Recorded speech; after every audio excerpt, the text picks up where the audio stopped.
என்ன நினைச்சுக்கிட்டு இருக்க? பேச்சுலரா இருந்த போய் ஹோட்டல்ல தான் சாப்பிட்டேன், கல்யாணம் ஆயிட்டு ஹோட்டல்ல தான் சாப்பிடுறேன், நாளைக்கு என் பிள்ளைங்க ஹோட்டல்ல தான் சாப்பிட சொல்லுவேன் நீ. இதுக்கு ஒரு ஹோட்டல் வச்சு லாபம் பார்த்துட்டு போயிருப்பேன். ஒரு மனுஷன் எத்தனை நாள் தான் சாப்பிடுவான்? ஒரு நாளா 2 நாள்? சார் இந்த ஏரியாவில் பிரியாணி ஆர்டர் போட்டுக்கிறாங்க, காசுலாம் கொடுத்துட்டாங்க சார். அவர் பேர் கூட சூறாவளி சுந்தர் சார். ஓ, அதான் சார் அவர் பேரு சூறாவளி சுந்தரம் சார். அப்புறம் விளையாடுங்க சார், நான் சொல்றது கேளுங்க சார். அவர் பேரு சூறாவளி சுந்தரம். யோ இப்ப நான் என்ன பண்ணேன்?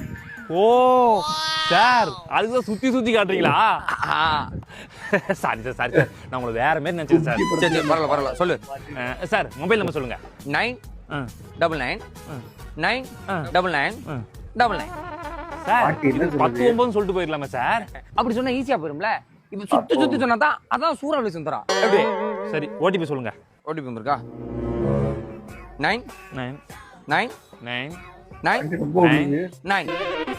ஏன் சார் 4-9 சொல்லிட்டு போயிடலாமா சார்?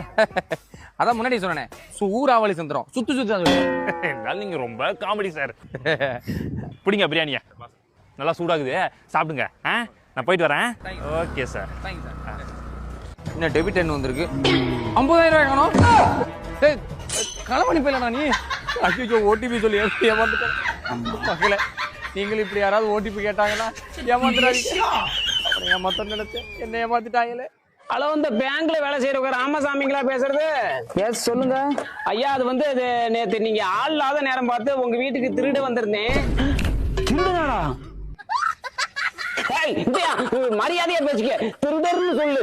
சரி திருடர். வீட்டுல எதுவும் எடுத்துட்டு போனீங்களா? ஆமா, அப்படி எடுக்கிற மாதிரி என்னடா இருக்குது?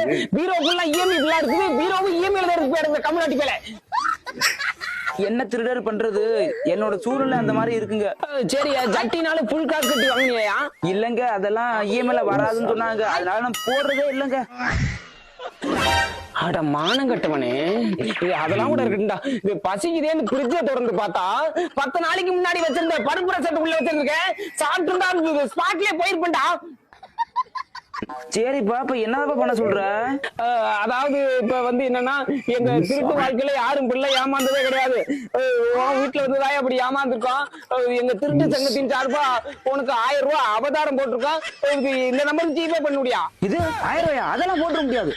யோ, நாங்க வண்டியில வந்தோம்யா. இல்ல அது பெட்ரோல் காசுனாலும் ஒரு 200 ரூபாய் போட்டுடியா? 200 ரூபாயா? அதெல்லாம் வாய்ப்பு இல்ல.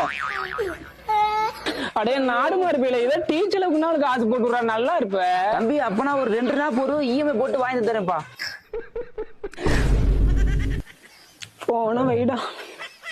பொண்டாட்டி நாள் கல்யாணம் பண்ணி கூட்டிட்டு வந்தானால இஎம்ஐல வாங்கினானு தெரியல.